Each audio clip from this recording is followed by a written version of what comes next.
I can prove that God is real without even showing you a Bible verse. All right, let's see it.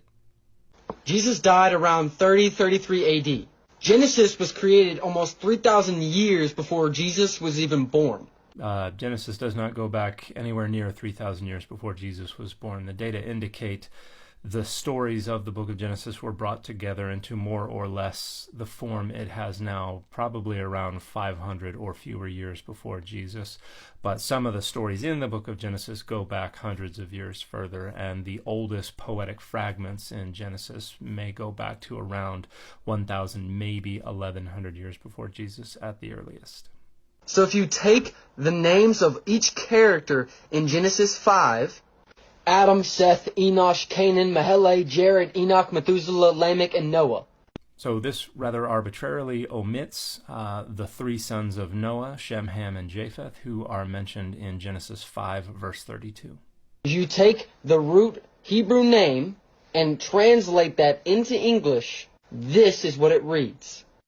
Man is appointed mortal sorrow, but the blessed God shall come down, teaching his death shall bring the despairing comfort and rest.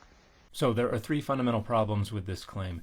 The first is that Genesis 5 is a whole narrative, and each of these names occurs more than once throughout this narrative. So we're just arbitrarily extracting one occurrence of each name, omitting the final three at the end of the chapter, and lining them up to create this sentence. There's no manuscript where that happens. There is no tradition in ancient Hebrew where you do this. There is no known mechanism where any author or audience would expect this to happen, which means we are creating this sentence ourselves.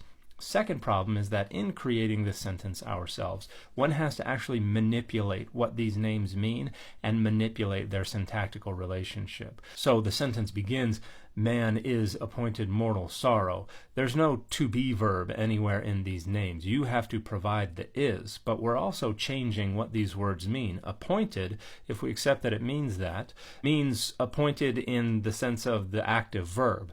It would be man appointed. Man is the one doing the appointed. But here we have man is appointed. So we've switched it from the active to the passive. Someone else is doing the appointing, and man is the object of the appointing. So we've switched it entirely arbitrarily. This is not how you would have the passive of this word.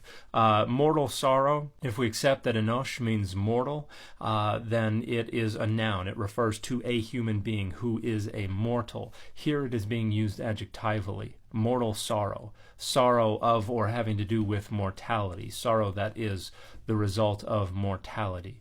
So we're entirely and arbitrarily changing what these words mean in order to massage them into a sentence that is not found natively within this chapter or within the names of these figures. The third biggest problem is that these names don't mean all these things. I've already pointed out Seth means appointed, but in the active verbal sense. Man appointed would mean man was doing the appointing. Enosh does not mean mortal. It just means human. It is synonymous with Adam, with human or man for Adam. So by switching it to mortal and then using that adjectively, we're trying to refer to mortality and problems with mortality. But that semantic focus is nowhere to be found in this name or in its use. Kenan does not mean sorrow. Kenan is probably either a diminutive of the name Cain, so it means little Cainito, or it is related to a verb that means to sing a dirge or a lament, and it just means a lament or a dirge. So reinterpreting it to mean sorrow is rather arbitrary. Mahalalel does not mean the blessed God. Mahalalel means praise of God or praising God. It is a nominal or a participial phrase. Jared is most likely based on the verbal root yarad, which means to descend or to come down, but the notion that this is off in the future, he shall come down, is entirely arbitrary. Most likely it either says he did come down or it is a wish that he come down. Enoch does not mean teaching. It comes from a verbal root that means to introduce or to initiate. Methuselah does not mean his death shall bring. The very end of that name is the verbal root shalach, which means to stretch out, to send, to cast, to throw. So it would mean, according to this etymology, his death shall send out or shall throw. Lamech absolutely does not mean the despairing. It doesn't have a definite article, and it is not plural. It is also not a participle. There is a guess that it means something like the strong man, based on some other parallels, and we have a similar name in some Akkadian literature, but we don't really have a good idea of the etymology, so we're not even sure if it comes from Semitic. Scholars are not sure precisely what it means, but the despairing is absolutely wrong. The name Noah comes from a root that means to comfort or to console. It means one or the other. It does not mean both at the same time.